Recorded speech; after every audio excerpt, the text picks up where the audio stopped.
नमस्ते फ्रेंड्स, आपका बहुत बहुत स्वागत है साहो सॉफ्ट सॉल्यूशंस पे।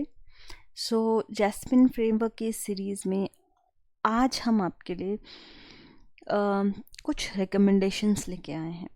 ठीक है, रिकमेंडेशंस मतलब जो कि बेस्ट प्रैक्टिसेस होती हैं जब आप अपने टेस्ट सूट्स लिखते हैं। ऐसा नहीं कि आप कुछ भी कहीं भी लिखते।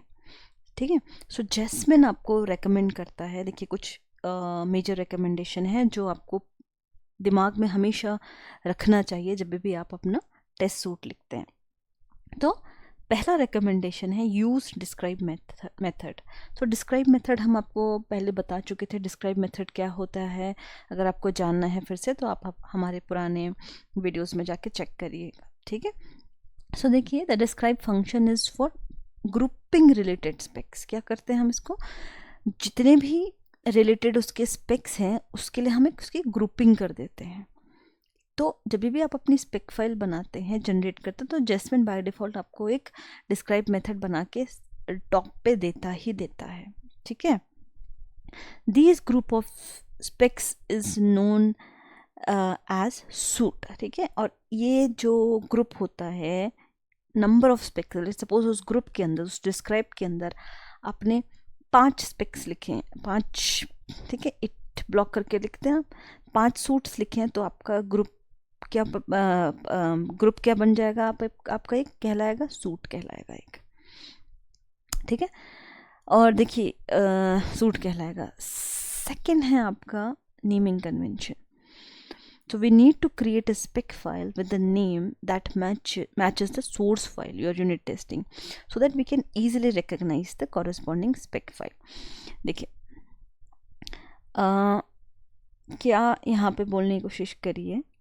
देखिए, यहाँ पे पहला मैं देखती हूँ आपको, ये जब जितने भी हमने यहाँ पे इट ब्लॉक्स बनाए थे, जितने भी हमने यहाँ पे टेस्ट लिखे थे, अपने स्पेक्स लिखे थे, यहाँ पे इसको मैं क्लोज करती हूँ। ठीक है, ये क्लोज करिए एक एक करके यहाँ पर तक का। तो ये सब किसके अंदर है, ऊपर चलिए, लाइन नंबर 1 डिस्क्राइब। देखिए, तो ये एक डिस्क्राइब बन गया, एक पूरा ग्रुप बन गया आपका, तो इसके कहलाएगा एक सूट कहलाएगा। इन जितने भी आपने ये स्पेक्स लिखे, इसका एक सूट कहलाएगा, नंबर 1।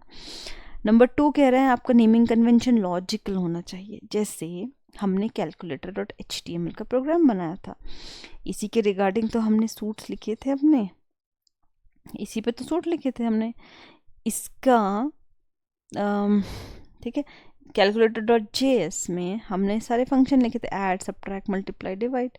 ये हमारे लॉजिक है पूरा, इसी के रिगार्डिंग हम अपना सूट लिखें। तो आपको नाम क्या लिखेंगे आप, कैलकुलेटर spec.js, इसी से रिलेटेड लिखा था आप, ताकि आप इजीली पहचान सकें। ठीक है, नेमिंग कन्वेंशन आपकी सही होनी चाहिए। ठीक है, उसके बाद है हमारा maintaining the folder structure. Spec files should exist at the same level of your source file. देखिए, अभी आने वाले टाइम पे या फिर आपका जब प्रोजेक्ट बड़ा होता है तो आपका क्या होता है, हम एक इस तरीके से ये हम यहाँ पे इसकी लेवलिंग करते। कैसे, कैलकुलेटर लिखा मैंने, कैलकुलेटर के अंदर उसका HTML होगा, उसका JS होगा, स्पेक होगा, राइट। ऐसी तरीके से इसी तरीके से एक और आपका कंपोनेंट हो सकता है ABC। तो abc.html, abc.js और उससे रिलेटेड abc.spec.js। ठीक है, ऐसे ही होता है, राइट। मेंटेनिंग द फोल्डर, तो इस तरीके से आप अपना फोल्डर स्ट्रक्चर मेंटेन करिए। उससे रिलेटेड स्पेक फाइल, एक कंपोनेंट से रिलेटेड स्पेक फाइल, उसी के अंदर हम लिखेंगे।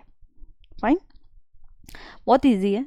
ये कब होता है, जब आप प्रैक्टिकली करते हैं ना, आपको अपने आप ही समझ में आ जाता है। यानी कि जितना आप प्रैक्टिकल लेवल पे करेंगे, जितना आप लिखेंगे उसको, उतना आप उससे फेमिलियर होंगे, उतना आप ये बेस्ट प्रैक्टिसेस भी अप्लाई कर सकेंगे। फाइन, फोर्थ है organise the specs using the nesting suites. ठीक है, हमारे नेस्टिंग सूट्स होते हैं। हमको देखिए, मेरा एक सूट बना, इसी तरीके से हम एक और सूट बना सकते हैं, उसको क्या बोलते हैं, नेस्टिंग सूट। ठीक है, एक ही सूट है मेरा, उसके अंदर एक और